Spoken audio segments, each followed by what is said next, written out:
So in this video, we're going to talk about the importance of feel versus real.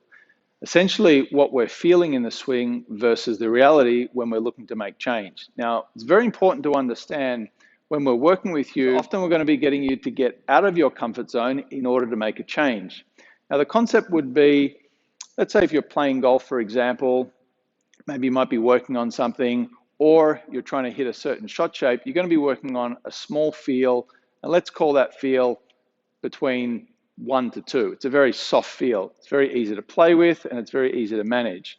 Now, if we're trying to make a swing change, that feel might scale all the way up to 5, 7, 9, or even 10.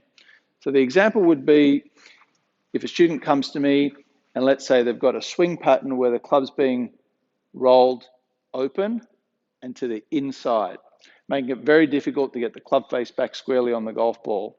Now, the feel that I might provide for them would be an opposing move, which would be face down, club out. Now, that feel to them may be as high as a 6, 7, 8, or 9. It's very high on the feel scale. Certainly something that we're not going to be playing with, but something that we're able to practice and train with.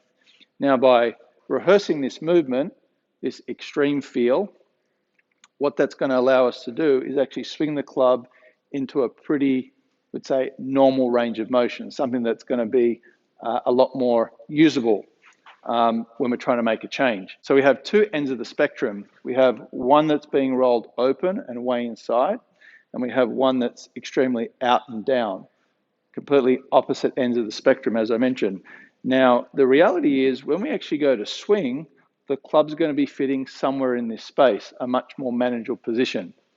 Now, when we're talking about feels and reals, we're certainly getting well out of our comfort zone. And really the benefit of working with a coach is they're able to push you really into uncharted waters, into, I would say, much deeper movement patterns than you're able to do yourself. Now, it really doesn't matter who you're working with or what you're working on.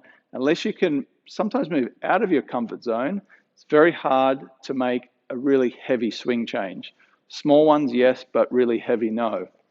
Now, eventually, as you progress, these feels that might be fairly extreme, we'll just call them 7 to 9s, are going to start to taper down. So after we practice them over a period of weeks and even months, those feels, even though the positions might look the same, are going to move down to 4s and 3s and 2s, and eventually are going to allow us to play with these feels. Now, that's really the process of change. We're moving from a fairly extreme position that we would say is not functional, it's not really working. We're creating a feel which could be anywhere from soft all the way to strong, and eventually we're tapering those feels down to something that becomes more manageable. What we're really diving into is the power of exaggeration. And as I mentioned earlier, it's really one of those things that it's almost impossible to do on your own. You need to be guided through it. You need to be shown the difference and understand that it's actually not what's happening. And eventually, those feels, again, are going to start to dissipate. They're going to feel a lot less exaggerated, and they're going to be something that you're able to produce not only on the range comfortably, but also take to the golf course. So again, important concept, understanding feel versus real, the reality of what's happening, and the process of change.